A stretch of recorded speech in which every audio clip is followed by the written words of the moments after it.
And I actually have people coming up to me in town halls, when I'm at the grocery store the most, when people are actually seeing it happen right in front of them, asking me questions. Why is this going on?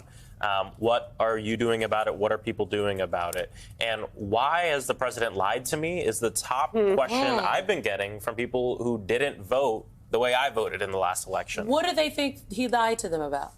He lied about the fact that he was going to bring down costs. And the thing is that it's on video. He said on day one he would bring down costs. Costs haven't come down, and in fact, costs have gone up, and people are seeing that right in front of them. And that's a hard thing to spin. You know, when people have been asking me, what are you hearing from Republicans? It's easier to spin a national conversation because that exists here in D.C., but when people go home and their VA, it's taking longer to get their services, or they go to the store and things are more expensive, or a friend of theirs got fired from the federal government.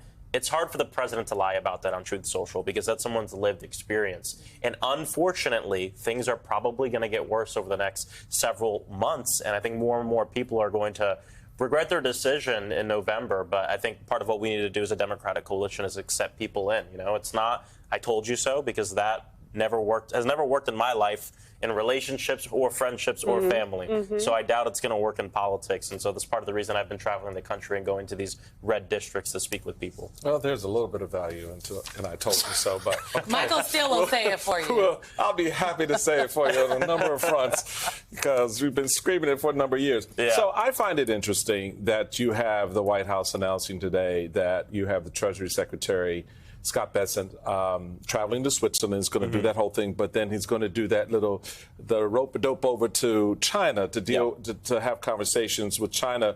Let's listen to what the Secretary had to say about China negotiations. There are 18 very important trading relationships. We are currently negotiating with 17 of those trading partners. China, we have not engaged in negotiations with as of yet.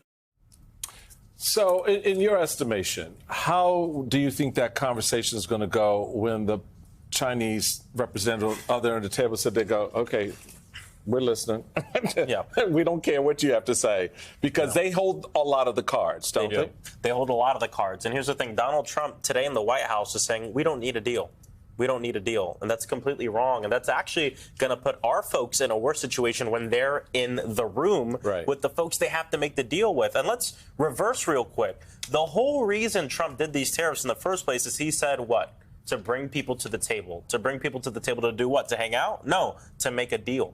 And so now he's just, blatantly lying. And the thing that people have to remember is he's the one that said, everyone's going to experience some temporary pain so we can cut these deals. Now he's saying he doesn't even want to cut the deals. And it's going to be real pain, and it's not going to be temporary for a lot of Americans and working class people. I just don't see the incentive. Well, for the Chinese. Well, the Chinese government has said they are not coming to the table. So this is the thing. So it feels to me that the only way to describe this is a lie from the President of the United States and the Treasury Secretary. Is that accurate, Congress? Oh, yeah, it's a lie. And the Treasury Secretary, he might be lying. He also might not know what's going on. More of that. You know, Donald Trump makes these decisions on his own. We've seen it in Congress a bunch of times. You have these top officials right in front of us in a hearing. News breaks. We see it online at the same time, and we break the news to these people who are supposed to be making the decisions. I do, to underscore what I said, because somebody out there is going to say I'm lying. The New York Times has reporting today that underscores that there are no conversations. And they write the Treasury Secretary and Mr. Trump have said for weeks that many nations were eager to strike new trade deals that would soon be announced. Last month, Mr. Trump suggested he'd been in touch with China's leader, Xi Jinping. Chinese officials insisted no such talks were occurring. And then today, the president said from the Oval Office, sitting next to the Prime Minister of Canada, oh, well, you would know if I've talked to Xi. Oh, okay, well. And not just that, but the president also said, I think a few weeks ago, that they were 70-something countries have reached out. And there's a list of all these countries that have reached out to start negotiations. Where's the list?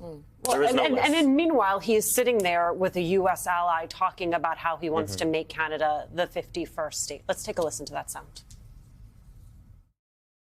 I'm a real estate developer at heart. When you get rid of that artificially drawn line, somebody drew that line many years ago with like a ruler, just a straight line right across the top of the country. As you know from real estate, there are some places that are never for sale. That's true. We're sitting in one right now, Buckingham Palace that you visited as well. That's true. And having met with the owners of Canada over the course of the campaign, last several months. It's not for sale, won't be for sale ever. So you asked the question, the rhetorical question. He invited everybody to the table. Why did he invite them to hang out? No, it turns out he invited them to bully them and belittle them.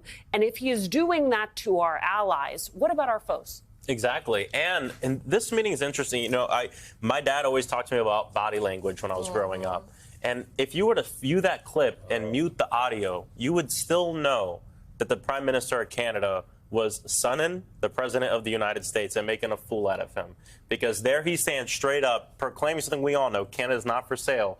And the President's there slouched down, you know, agreeing with a lot of what he's saying, which just shows that this whole posture of power that the President has used as his persona is just completely false. He's a weak president. So he's not going to keep our country safe. Okay, so that's all executive branch actions. We have this very intriguing conversation, because that's basically all it is at this point, in the Senate and the House to some degree, about grabbing back the trade power, the power of tariffs, if you will, and really kind of resetting this whole conversation.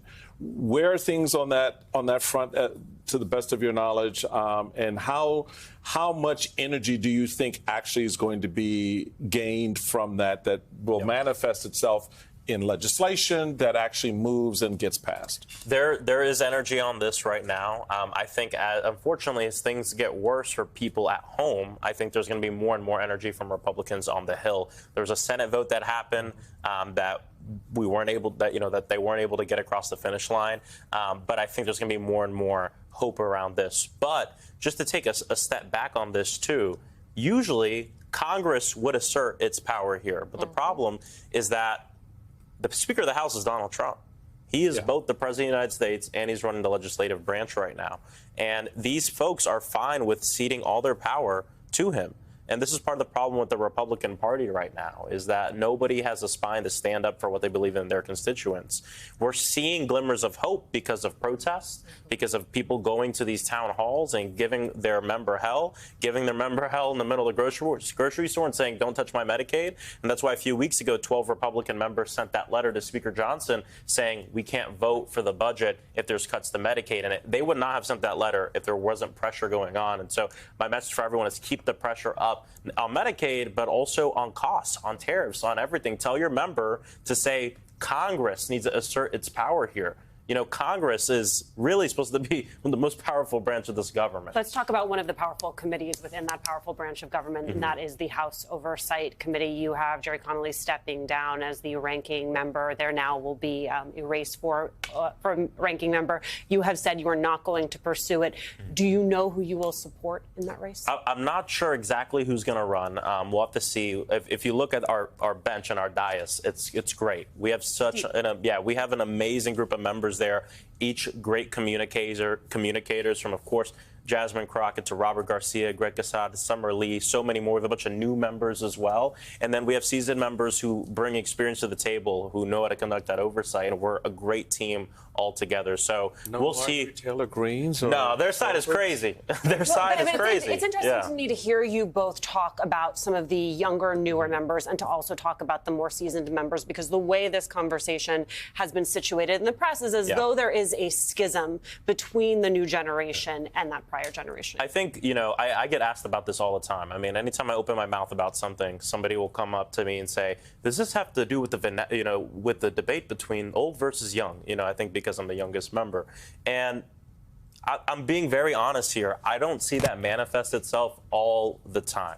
Sometimes I think there's a generational divide, but I think it's less of ideology. I think it's less of age and more of what do you think we need to be doing in this moment? People who are, I frankly see it as people who are willing to fight and the people who think that how we have done things in the past are the way to go about it. Along the lines of Congress, Democrats today, they put you all have a discharge petition, if you will, and for folks at home, basically you want to force a vote, bypassing the speaker, force a vote on protecting Medicaid. Yes. In order to do that, you need 218, which means you need some Republicans to come along. The 12 Republicans signed that letter a couple weeks ago. Do you have any of the 12 Republicans, to your knowledge, that have signed on? to support this discharge petition, to put legislation on the floor for folks to vote and say, we will protect Medicaid? Not yet, and this is where we need everyone to come in here, right? Because there's 12 Republicans who signed that letter. We just need a few of them. I think we need 3 or 4 of them to literally walk into the chamber and go and sign their name on a document saying, we need a vote on Medicaid. They're not even saying they're going to vote yes on it. We want them to vote yes on it too, but this first step is just saying we want to vote on the floor on this issue. And so people need to hit up their members of Congress, their Republican members of Congress especially, and tell them, go sign that discharge petition. I don't want to hear what you have to say. I don't care what you have to post. I don't care what statements you're putting on. I care the way you vote and what you sign your name on. And that's the one thing, this is what I've been telling people too, is the one thing I can do as a member of Congress that no one else can do in my community is I can walk into that chamber and cast a vote and sign my name on the bills. Everything else I do, press conferences, roundtables, all this, anyone can really do that. But I can do that one thing that nobody else in my community can do. And it's the same with these Republican members of Congress. They can save Medicaid right now. They wrote a lot of strong letters, Congressman. So many you got strong to count letters. that in their So many strong letters. It's like Chuck Schumer. He was writing a lot of letters, too. Yeah. Congressman Maxwell Frost, thank you very much for your time today, Thank you. sir.